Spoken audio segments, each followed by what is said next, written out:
Jason Friedberg and Aaron Seltzer have never made a good movie. Look at their IMDb page. The movies that are listed there are not good. At all. At all! There's... my god. You'll most likely know these guys from their well-known franchise, Scary Movie. They only did 1 to 4, and they weren't involved with 5, but hey, that still didn't stop it from sucking. So why am I automatically ripping on these guys just for making bad movies?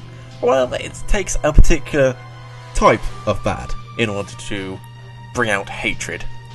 And the most recent hatred that I can talk about is with their latest parody, The Starving Games. If you haven't guessed, it's based off the Hunger Games movie, which in itself was based off the ever-popular books. What's special about this comedy, though, is that it's got a very unique type of humour, and that is, it doesn't have any. It's not funny at all. The story itself is very similar to the films and the books themselves. Kids are thrown into an arena where they have to fight until one left is standing and their district gets more food, blah blah blah blah.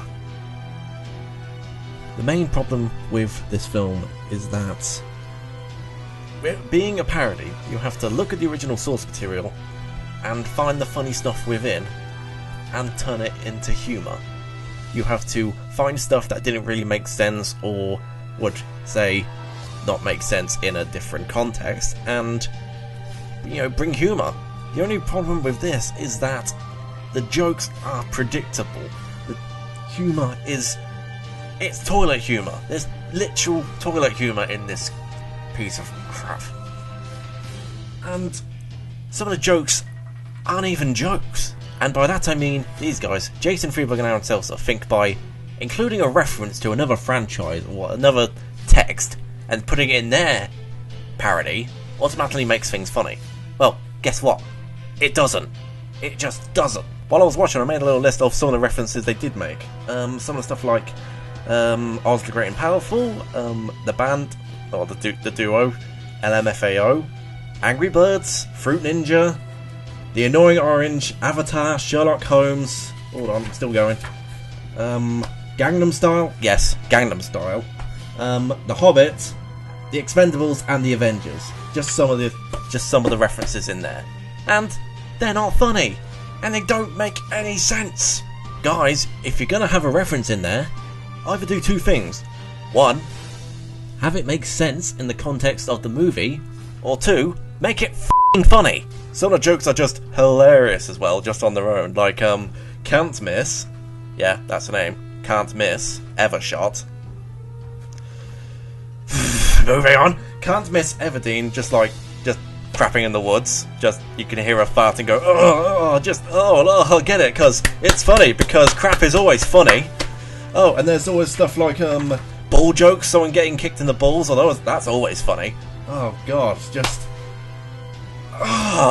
this is one of those films where you wonder, who the hell gave these people the money to make this? Actually, no, let's have a quick look. Let's have a quick look at how much it actually made. The box office for this film was over 3 million. To be exact, $3,102,717. People. Loads of people paid money and altogether reached 3,102,717. What? Really? Oh my god. And the budget. The budget was 4.5 million. People gave them $4.5 million to make this. This may not sound a lot compared to other movies out there, but think about it for a second. Think about what you could do for $4.5 million. You could do anything. Okay, maybe not anything, but you could do a whole lot with that money. And they decided to make this piece of shit. It's not even one of those so bad it's good movies. It's just awful. There's nothing redeeming about this. Okay, okay, no, hold on. I'll give this film credit where credit is due. There was one joke that made me smirk. And that joke was in reference to the books and the films. It's where, in the books and the films, there's the idea that the character Peter can use camouflage based on his baking skills, which in itself is quite ludicrous. And they kind of parodied this quite well with him, with, I'm not going to say a name, I'm just going to say Katniss because that's who it is.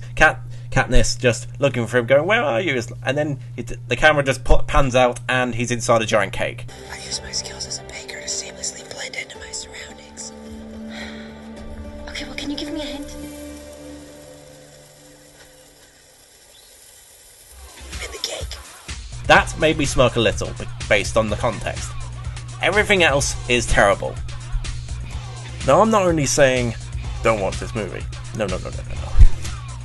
I'm saying if you find this movie, you should take it to your back garden, chop it into little pieces, set it on fire, bury it in the garden, and let it rot for all eternity. Film Freak does not condone acts of freak violence, and if you do, you're an idiot for actually listening to what I say. If you want a better example on how to actually use parody and satire, go watch something like Naked Gun. They know what they're doing. They don't have to rely on references to get their kicks. They look at their genre and find stuff funny within that. This is Film Freak, signing out. And hopefully I'll give you a better movie next week.